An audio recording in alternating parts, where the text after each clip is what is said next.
สบายดีสบายดีท่านผู้ชมเนาะสบายดีFCของบ่าวนำกันทุกคนพี่น้องเอ้ยบ่ว่าสิอยู่ภายในหรือว่าอยู่ต่างประเทศพี่น้องมาก็มาพบพ่อกับบ่าวนำเนาะอยู่2-3ห้องพี่น้องเนาะมื้อนี้ก็จะได้มาโอมาลมมาให้ความเป็นธรรมพี่น้องเอ้ยมีหลายคนได้บอกว่าบ่าวไหลลักเงินซาลีอีกแล้วเนาะเดี๋ยวไปถามมึงก่อนเดี๋ยวนี้ก็บ่อยากปานใดอีกแล้ว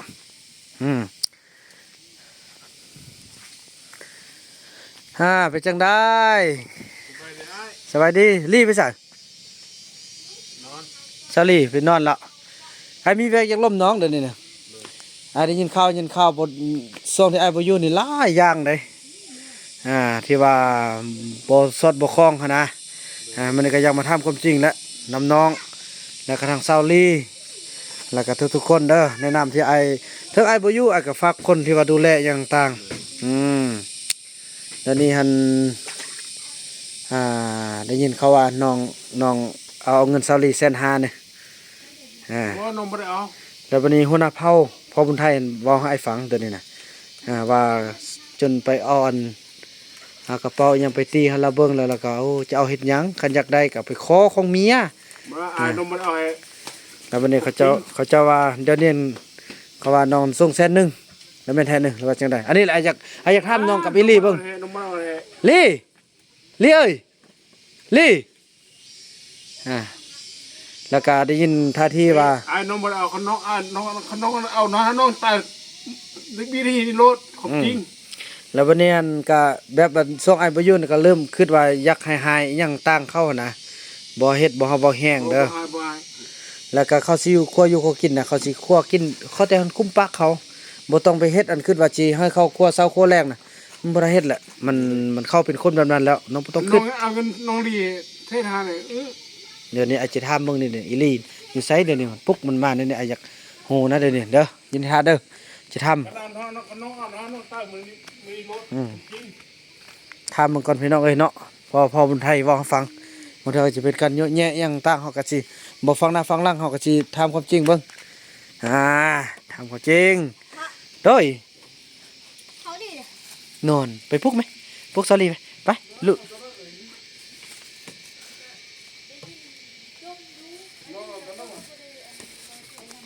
เดี๋ยวนี้สิทำเบิ้งพอมันไปพ้นกับหัวหน้าเผ่าเขานะ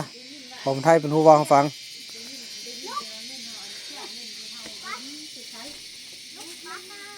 ลี่ไม่ได้ได้ยินอันข้าววันเงินน้องเสียเนอะเห็นเท่าไหร่เห็น2 เบอร์โอ้เห็นแล้วอาสันบ่มีพลักเอาตีเคยไล่กับบ่ลักตีเห็นบ่เห็นเนี่ยเมียนดีๆโอ้บ้านนี้น่ะแล้วน้องเห็นอยู่ไสไปเครื่องเนี่ยบ้านนี้ล่ะกับเมียนดีๆเมียนดีๆเด้อเครื่องเงินน่ะเด้อดีแล้วสนะดีใจหมดพี่น้องเอ้ย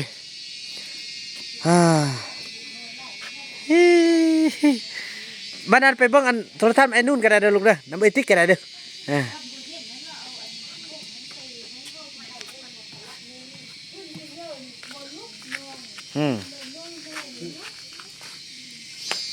ดีแล้วดีแล้วบ่เอาเพราะว่าเดี๋ยวนี้มันคือว่าอะไรอาจจะว้าโธ่อันนี้นะนี่สปริงงามเลยเบิ่งเริ่มงามแล้วเด้ผมเริ่มยาวแล้วเด้ปาโธ่ปาชิดตัวละมอเด้อเอาบ่อย่าบังกองอย่าอย่าเบิ่งอีบุญรอดนะอันนี้ไม่ห่างลูกนึงเลยไม่ห่างลูก5นี่นะไม่ห่างลูกยังอันเนี่ยเจ้าไม่ห่างยังมาเจ้าไม่ห่างแก้เปลี่ยนเกิดดีใจเด้อพอไอ้เก็บความเบามาแต่พุ่นแหละพอมื้อนั้นก็น่าจะแม่นแล้วอาจจะบ่เห็นเนาะแล้วอาจจะบ่เห็นเงินน้อยบ่เล่นมาแสดงไอ้ก็จึงดีละนั่นนี่แหละบ่าวนำต้องได้คือมีหยังก็อย่าบ่ อันไอเป็นคนกลางอยู่แล้วไอต้องฟังทางหน้าทางหลังไอก็จะมาฟังผู้นี้ว่าผู้นี้ฟังผู้นี้อาจจะเอาความจริงเลยอาจจะทำความจริงเท่านั้นคือส่วนใหญ่ก็ต้องทำความจริงเนาะพอมันมาแต่พุ่นเลยได้ยินมาแต่พุ่นเลยแล้วก็ได้ยินข่าว เขาจะว่าอยู่คนนี้ โดย คนหน้าเผาเขาแหละหลายคนเขาก็บอกว่าก็น่าจะเห็นมื้อนั้นอันเซาลีเอากระเป๋าไปให้เขาเบิ่งเด้เขาฮีดเขาเบิ่งดีรักครั้งแน่หั่นนะมันบ่มีแท้ก็สิแม่นลงบอลไว้แท้นั่นแหละดีละเป็นบทเรียนพ่อ เสียหันแล้วก็บอกว่าแล้วโศกเบิ่งดีๆหั่นนี่โศกเบิ่งดีๆแต่พอดีช่วงเฮาบุญไทยเห็นมาก็สิเบิ่งเฮ็ดมาโศกบ่เห็นนั่น ดีแล้วมันเป็นอันนี้ เราก็จะเป็นเราเราเป็นการลืมบอลเราลืมบอลเนาะ แล้วเรื่องอันว่าคงอยู่คงกินน่ะนะคันเราแต่งก็แต่งบ่แต่งก็อย่าเฮาน้องแต่งกินก็แต่งกินพอน้องเลยก็แล้วแต่งพ่อแต่งมันเลยนะของกินมีแหละแต่งผู้ใดกินก็แต่งบ่ถ้าว่ามันแล้วเรื่องอันนั้นเรื่องน้ำหันคันว่าฝนตกสิเนี่ยน้องบ่ต้องไปเปิดเด้อบ่ต้องไปเปิดเฮาบ่มีน้ำพอหยังเฮามันบ่แม่นใส่นั่นเด้เฮาได้ใส่น้ำมันเด้ยังต่างเบิ่งคันว่าแดดเป็นมือ2มือสิมันแห้งดินมันแห้งก็เบิ่งดินสิเฮาจึงเปิดอันนี้เฮาประหยัดน้ำมันเพราะมันเฮาบ่แม่นเฮาใส่ละลายเนาะลูกมุกเนาะนะขนาดลูกมุกยังโห เขาจะไล่ นั่นดีใจเด้อดีใจเด้อลงใจไปบัดนี้นะโอ้ยพี่น้อยเบา คือบ่ได้เอาแล้วมา ตัวไอ้วันบัวตีให้เข้าใจเด้อคนขี้ลักมักจกคนที่รับหน้ารับหลังนี่ไอ้จะบ่มักเด็ดขาด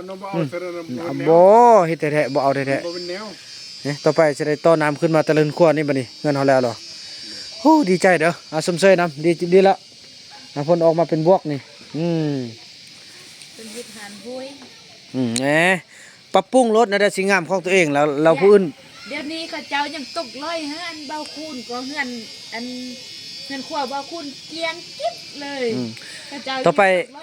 อไปนี่เราสิพากันเอาอันดินจีนมาก็เฮ็ดนั่นเราหมดตัวจริงสาวติ๊กเด้ซอกพ่อมาเฮ็ดเวียกเฮ็ดการเฮาเด้อว่านี่เขามีพวกเฮ็ดเวียกเฮ็ดการเฮาซอกเด้อว่าซะเลยอยู่ผู้เดียวบ่งอมนี่สบายบ่อย่ารถเนี่ยเอาไปกองล่างเด้อจอดไว้กองล่างเด้อแล้วฟืนนี่น้องฟืนน้องเด้อฟืนแล้วเอามาไว้บนนี้น้องเอาไว้บนนี้เด้อเวลาเขาดังไฟเขาก็ออกมานี่เขานี้หรือว่าออกหันเขานั้นหันไว้หันมันอ้วยเอาไว้บนนั้นเด้อบัดนั้นเราสิบอกไอ้กี้แก้วว่าเอาโต๊ะกินข้าวแบบนั้นนะเอาไว้แต่ละหลังมันมีเนาะเอาพวกกินแล้วไปกินหันบัดผู้ว่ามากะไอ้กินข้าวนะเนาะเนี่ยพี่น้อยดีใจเฮ้ยอันนี้กินไหมพวกเรากินไหมนี่นะเฮ้ยเริ่มเปื้อนหมดแล้วนี่โอ้จะได้ซอกตาขี้เนื้อไปไว้เดี๋ยวนี้ก่อนเนาะนี่ก่อน บุญรอดกินแล้วยุ่นยิ้ม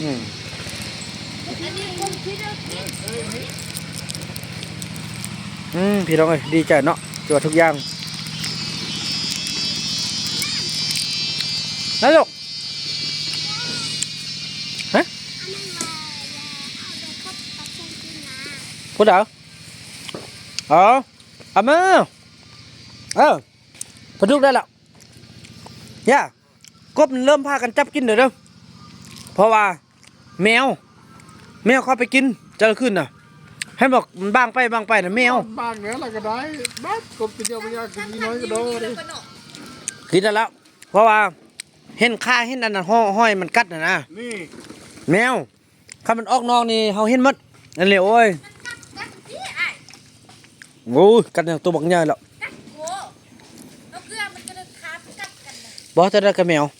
แน่นอนเลยเนาะแมวแน่นอนแล้วคันนี้เมื่อไหร่ก็พากันมาคั่วบ่แม่นว่าอันนั้นเราพากันคั่วกินแหละเฮาเลี้ยงเฮากินหั่นแหละกินเบิ่งให้มันพอรับพอดีไอ้เฟื่องเจ้าอยากได้กบเนอะเจ้าอยากคั่วกบเนอะบ่เจ้าอยากเอากบไปคั่วเนอะเอาแม่คั่วรถก็รถมันเลี้ยงให้เฮานี่แหละกินแม่แต่ละเฮือนน่ะพุ่นจะกินก็กินลูกกระยักนี่เอาไปเอาไปปิ้งให้แม่ไปปิ้งไว้ฮะบักยงเบ็ดเกือบ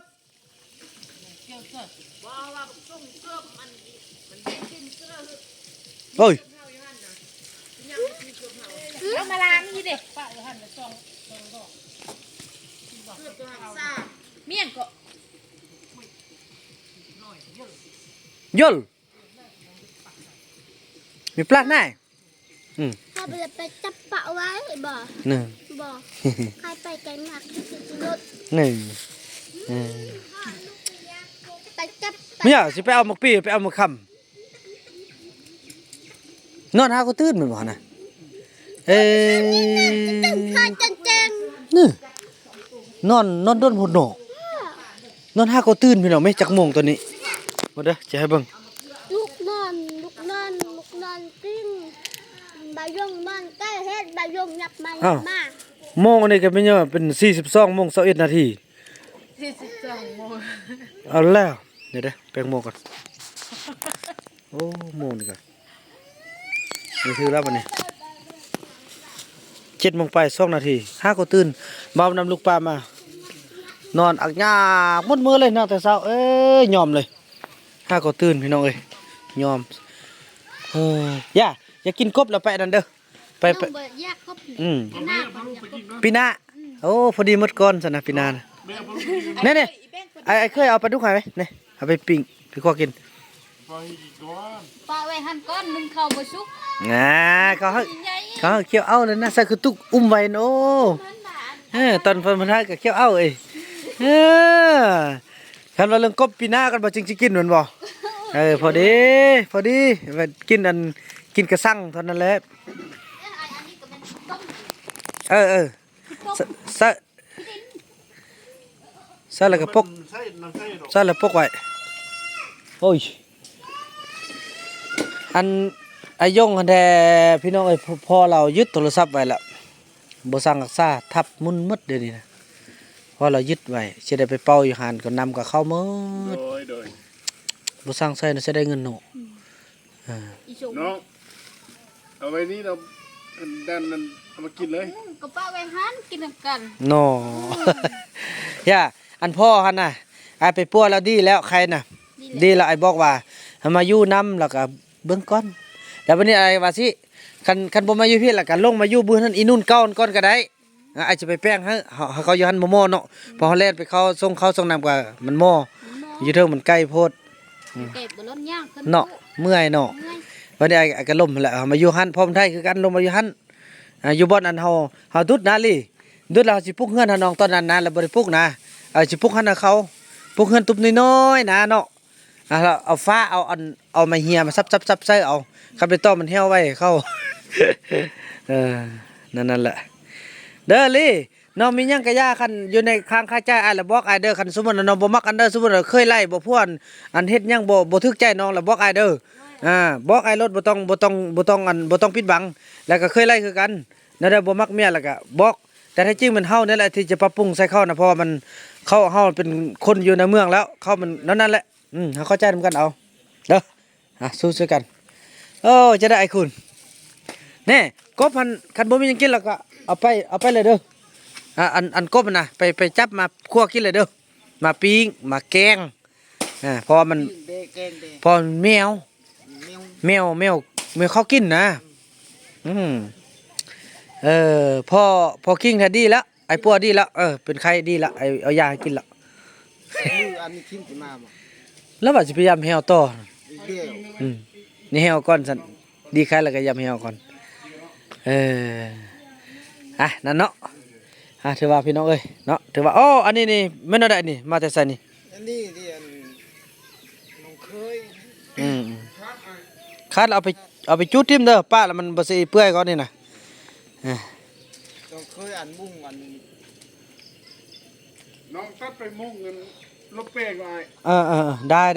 ถือว่ามันเข้าหัวแล้ว ดีอันได้สิดีงามแล้วแป้งเอาน้องเอ้ยนั่นแหละนี่เห็นบ่แมวน่ะเริ่มเติบโตเริ่มนี่แหละจังซี่แหละ เด้อ โอ้ยอมเลย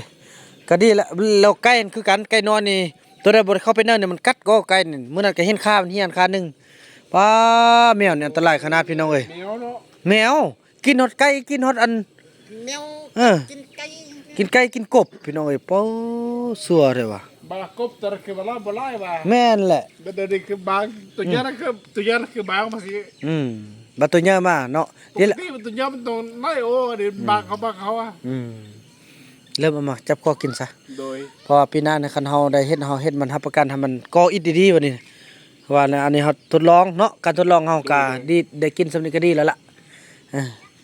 ถือว่านั้นพี่น้องคลิปนี้บ่าวนำจะขออนุญาตจบคลิปกันเพียงสำนี้ก่อนนะพี่น้องเนาะแล้วก็พบกันใหม่ในคลิปต่อไปพี่น้องคลิปนี้บ่าวนำขอกล่าวคำว่าสบายดี